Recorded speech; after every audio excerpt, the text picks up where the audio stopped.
Hello, sixth grade. I'm going to be reading your crunch for the week of September 14th. Okay, so again, you can listen to the story as many times as you need. You can listen to the questions as many times as you need, and you can pause it in between to give yourself more time to answer things.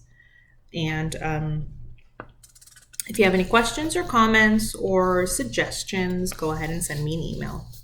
All right, these are they're a bit long. So we can do this together. Here we go. Grade 6, ELA Crunch number 2. Passage 1. The Killer's Coming of Age, Graceling Podcast. Graceling takes place in the land of 7 kingdoms. In the central Midlands, in the isolated Monsea, each kingdom corrupt in their own way. Hint, they are all ruled by power-hungry kings. Now, within the kingdoms live the royals, peasants, merchants, soldiers, and of course, the Gracelings.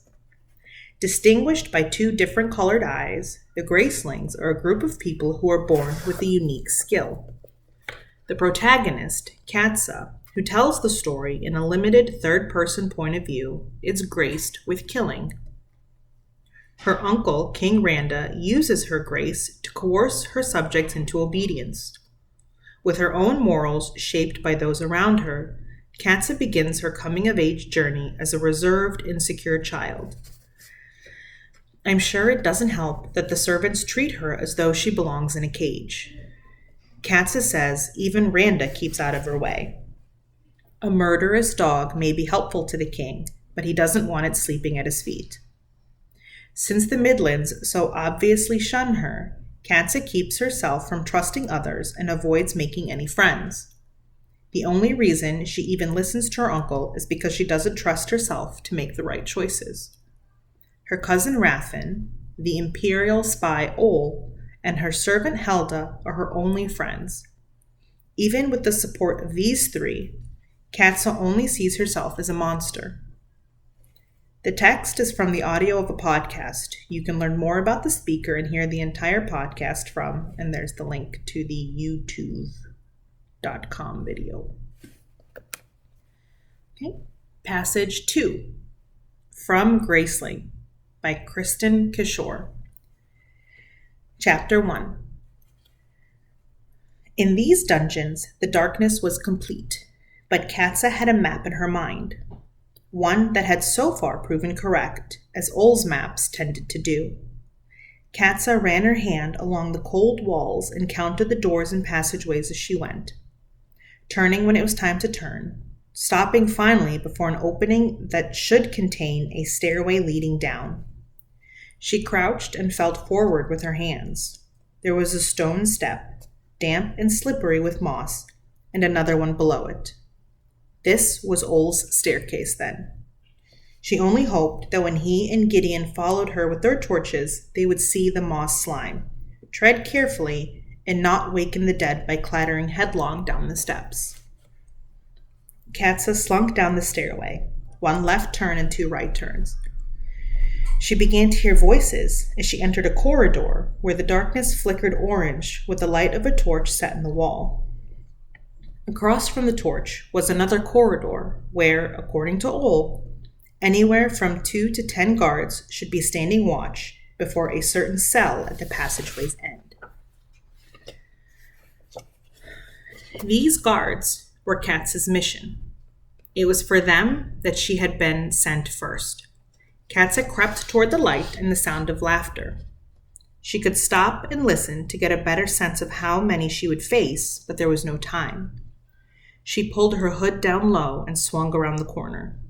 She almost tripped over her first 4 victims, who were sitting on the floor across from each other, their backs against the wall, legs splayed, and air stinking with whatever strong drink they had brought down here to pass the time of their watch. Katsa kicked and struck at temples and necks, and the 4 men lay slumped together on the floor before amazement had even registered in their eyes. There was only 1 more guard, sitting before the cell bars at the end of the corridor. He scrambled to his feet and slid his sword from its sheath. Katza walked towards him, certain that the torch at her back hid her face, and particularly her eyes, from his sight. She measured his size, the way he moved, the steadiness of the arm that held the sword toward her. "Stop there. It's clear enough what you are." His voice was even. He was brave, this one. He cut the air with his sword in warning. "You don't frighten me." He lunged toward her. She ducked under his blade and whirled her foot out, clipping his temple. He dropped to the ground. She stepped over him and ran to the bars, squinting into the darkness of the cell. A shape huddled against the back wall, a person too tired or too cold to care about the fighting going on. Arms wrapped around legs and head tucked between knees. He was shivering. She could hear his breath. She shifted the light and glanced over his crouched form. His hair was white and cut close to his head. She saw the glimmer of gold in his ear. Ol's maps had served them well, for this man was a Lenid. He was the one they were looking for. She pulled on the door latch. Locked. Well, that was no surprise, and it wasn't her problem. She whistled once, low, like an owl. She stretched the brave guard flat on his back and dropped one of her pills into his mouth. She ran up the corridor, turned the 4 unfortunates on their backs beside each other, and dropped a pill into each mouth.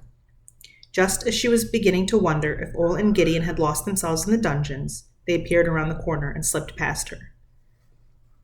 "A quarter hour, no more," she said. "A quarter hour, milady." Ol's voice was a rumble. "Go safely."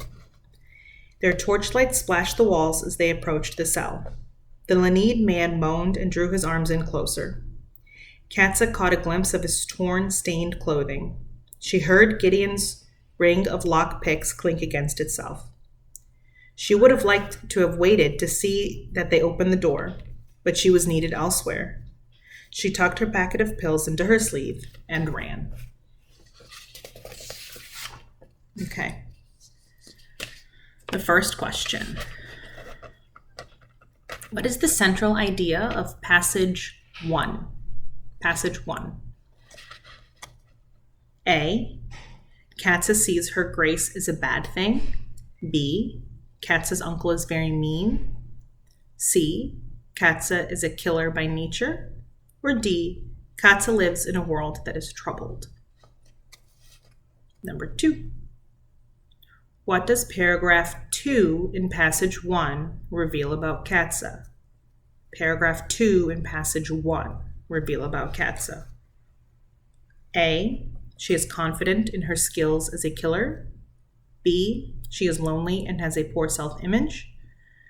C. She is powerful and in the hand of the king. Or D. She is part of a family that doesn't love her. Number 3. This question has 2 parts. First answer part A, then answer part B. Part A. What is the theme of passage 2? What is the theme of passage 2? A. Power can change hands quickly. B. Have confidence in your skills. C. A person should work to overcome adversity. D. Family loyalty should be shown at all times. Part B. Which question supports the answer in part A? A. Katza crept toward the light and sound of laughter, paragraph 5. B. There was only one more guard sitting before the cell bars at the end of the corridor, paragraph 7. C. She would have liked to have waited to see that they opened the door, but she was needed elsewhere, paragraph 14. Or D. She could stop and listen to get a better sense of how many she would face, but there was no time, paragraph 5. Number 4. Select 3 words that describe Katza as she is presented in passage 2. Again, select 3 words that describe Katza as she is presented in passage 2. A. Persistent. B. Confident. C, controlled, D, skilled, E, magical, F, thoughtful. I'm going to read those one more time. You're going to pick 3.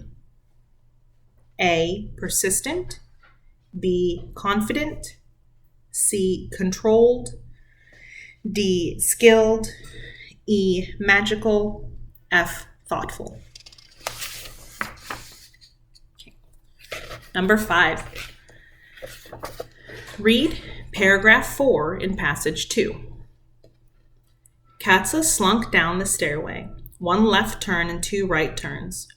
She began to hear voices as she entered a corridor where the darkness flickered orange with the light of a torch set in the wall. Across from the torch was another corridor where, according to Ole, anywhere from 2 to 10 guards should be standing watch before a certain cell at the passageway's end. Identify how this paragraph contributes to the development of the setting. Support your answer with 2 details from the passage. One more time. Identify how this paragraph contributes to the development of the setting. Support your answer with 2 details from the passage. Don't forget your DWB. And number 6, last one. Write a multi-paragraph response in which you imagine what it might be like to live in a world where you are gifted but seen as an outsider, like Katza in the passages. In your response, consider Katza's experiences. Your response must be based on ideas and information that can be found in the passages. So, in this one, you're asked to use your imagination to think about what it would be like to live in a world like Katza, where you had a gift, whether you asked for it or not, and her gift was killing, remember? And because of that, nobody wanted anything to do with her. So imagine what it would be like to live in a world where you were gifted, but also seen as an outsider. Think about Katza's experiences in your answer, and your answer must be based on ideas and information that can be found in the passages, which means you need to draw on information and ideas given in the passages to support what it would be like to live in that type of world. Okay? Again, you can go back and listen to any parts as needed. Take your time and do your best. I'll see you next time.